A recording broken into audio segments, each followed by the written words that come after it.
De inmediato vamos a conversar con Sandra Argotti, ella es ministra de Planificación de la Secretaría Técnica Planifica Ecuador.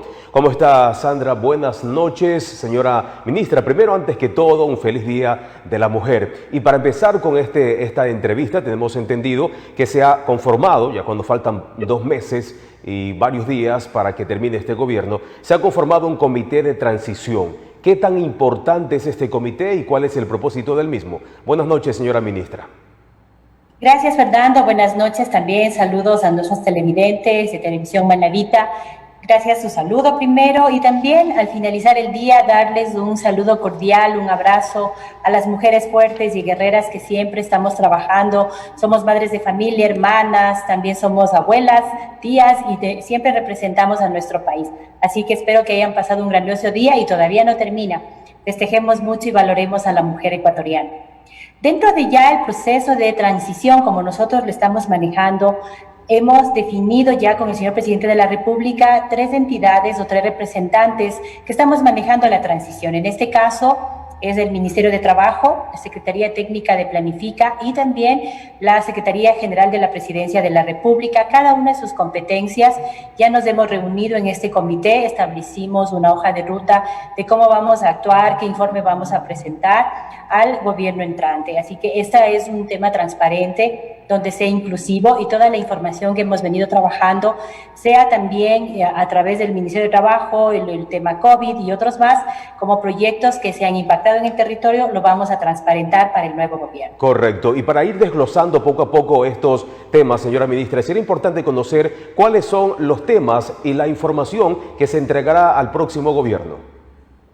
Le voy a hablar como en 3 espacios. Primero, el Ministerio de Trabajo ha venido ya trabajando dentro de su competencia como ente del trabajo justamente, ya a través de una metodología del empalme, donde ellos van levantando la información administrativa del país, es decir, contratos, cómo está la optimización del Estado en temas de contrataciones del sector público, juicios y otros elementos que se han venido manejando. Lo que es Planifica Ecuador, al ser el ente rector de la planificación nacional, levantando la información con todos los ministerios, revisando justamente sus proyectos, los impactos que se han realizado en territorio y cómo se han venido manejando programas y proyectos y también los planes de desarrollo y ordenamiento territorial de los municipios y gobiernos y otros gobiernos autónomos descentralizados. Es decir, una información completa y ya la Secretaría General de la Presidencia es la estructura de los 4 gabinetes sectoriales y cómo se ha venido actuando dentro de sus competencias del señor presidente de la República. Así que es una información bastante compacta donde todos los organismos del sector ejecutivo estamos activados ya y esta información la vamos a presentar hasta antes del 29 de abril, que es nuestra fecha tope de información con quien haya sido electo en ese momento. Correcto, 29 de abril es la fecha tope. Y en relación, por ejemplo, a obras o proyectos, hay algunos proyectos que están en marcha y obras que están en marcha por parte de este gobierno. ¿Usted no cree que de alguna u otra manera podría incidir toda esta situación para que se puedan truncar alguna de esos proyectos?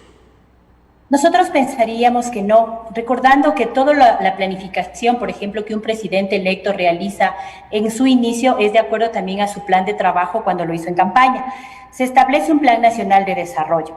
Dentro de eso nosotros venimos heredando de gobiernos anteriores también obras, sobre todo en proyectos que no son de la noche a la mañana, que se construyen en 2 años o en 3 o tienen una proyección futura, donde esto no para, sino simplemente se van, de acuerdo a la realidad que el territorio o la nación está pasando en ese momento, se van fortaleciendo. Así que no es algo que se debería empezar de cero, es más bien fortalecerlo, mejorarlo, trabajarlo a futuro. Mire que ahora con el tema de pandemia, sobre todo COVID, son acciones que se están manejando y nosotros dejamos instaurados los inicios.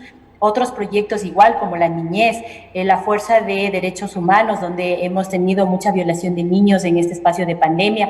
Todas esas acciones que se están manejando en el embarazo adolescente y más, se inician, pero es algo que no se debe perder, sino más bien al contrario, se debe estructurar y de acuerdo a cómo vayamos pasando los años y los niños van creciendo y la sociedad también va realizando su propia característica, tiene que ir trabajándose. Entonces, las recomendaciones que se dan siempre para no estructurar un gobierno de cero es también dar continuidad a otros espacios como se los ha venido haciendo en este gobierno también. ¿Se dará a conocer de igual manera nombres, números, cuántas vacunas llegarían a Ecuador en relación al tema de COVID-19? Porque en primera instancia como que hubo cierto hermetismo y no se daba a conocer específicamente estos temas. ¿Se entregará esta información al nuevo gobierno, señora ministra?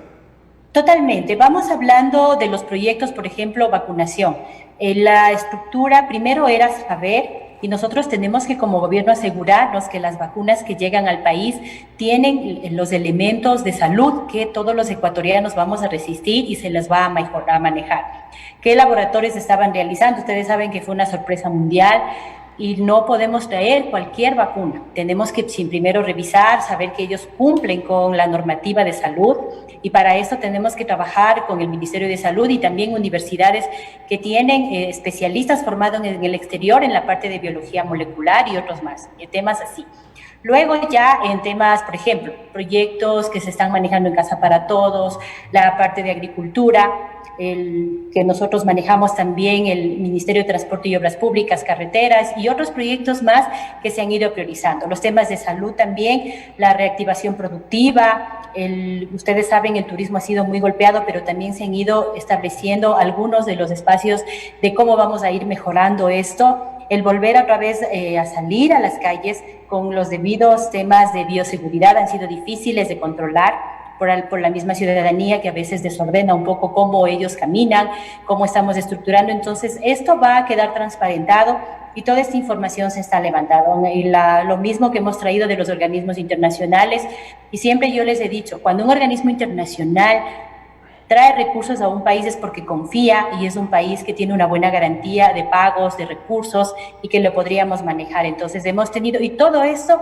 va a estar transparentado también. Correcto. Y otros temas también de mucho interés, por ejemplo, el tema de la deuda que mantiene el gobierno con los municipios locales y también con los gobiernos provinciales. Además, ¿cómo queda el tema del estatus financiero y económico y de la deuda externa que precisamente deja al país? Claro que sí, recuerden que en la época que estaba el ministro Richard Martínez también se establecieron tiempos de no pago, es decir, empezar a los 5 años a pagar los intereses porque hemos estado en una época crítica financiera. El tema de deudas a través de también los gobiernos autónomos, a muchos ya se les ha ido pagando como hemos podido. El gobierno no es sino un ente que tiene que velar por todos, sean vulnerables o no, toda la ciudadanía tiene que estar cuidada y lo que nosotros hemos priorizado es temas de salud. Sé que los gobiernos autónomos, algunos tienen el espacio de todavía deudas, pero también hay otros y como sea, hemos venido trabajando poco a poco para ir desembolsando. Eso ya se está estructurando con el Ministerio de Finanzas, cómo vamos a seguir pagando a través de convenios de pago con los municipios. Esto ya lo vamos a definir. También ellos tienen una autonomía de manejar con organismos internacionales de cooperación e ir trabajando en obras. Esto siempre va a ser en equipo y el conjunto como se estaría manejando. Todo esto va a estar transparentado igual hacia lo que es el nuevo gobierno. Listo, señora ministra. Finalmente, 2 últimas preguntas. ¿El presidente de la República, Lenín Moreno, estará presente en el acto conmemorativo de transición? Es decir, ¿estará presente el 24 de mayo en la entrega al nuevo gobierno? Nosotros lo que manejamos es los 3 espacios que el señor presidente nos ha dispuesto. Cuando manejemos y también el nuevo presidente mantenga el equipo, defina qué equipo va a recibir la transición, es un equipo más técnico, ¿no? Y administrativo. Ya luego el tema presidencial lo van definiendo las mismas autoridades. Nosotros trabajaríamos más bien en la parte de la entrega, porque si es 29 de abril es mucho antes de la posesión del nuevo presidente. Esto ya lo manejan las altas esferas como la Presidencia de la República y tendrían que ir ellos planificando cómo va a ser. Nosotros lo que haríamos es de entrega administrativa y técnica de cómo está el país. Listo. Y finalmente, señora ministra, el anterior presidente de la República, antes de dejar su gobierno, dijo que entregaba al presidente Lenín Moreno o dejaba la mesa servida. ¿Ustedes cómo la van a dejar? Se está trabajando en una planificación, se habla con transparencia. ¿Cómo van a dejar a ustedes esa mesa, estimada ministra? Nosotros con la transparencia que es, nunca tomamos en bien o en mal lo que otros presidentes puedan definir. Lo que a nosotros nos compete es sí la transparencia, la inclusión y el cómo entregaríamos la información del actual presidente, incluido también proyectos que el gobierno anterior nos ha venido heredando y que nosotros hemos podido concluir en algunos espacios y otros también siguen en construcción. Como le decía, tenemos una visión a largo plazo porque muchos proyectos terminarán en el 2025, otros están estructurados hacia algo más de tiempo. Así que más allá de expresarnos, la frase de la mesa servida para nosotros es la transparencia y cómo nos encontramos en ese momento, y tendremos que conversar con el equipo que se designe para que ellos nos puedan hacer todas las preguntas que necesitan y empezar conociendo cómo está el país al momento que lo van recibiendo. Muy amable, muchísimas gracias. Gracias a Sandra Argotti, ministra de Planificación de la Secretaría Técnica de Planifica Ecuador. Muy amable y nuevamente reiteramos un feliz día para usted y para todas las mujeres de nuestro país. Vamos a un brevísimo corte para comerciales y ya volvemos con más aquí en TV Noticias Emisión Estelar.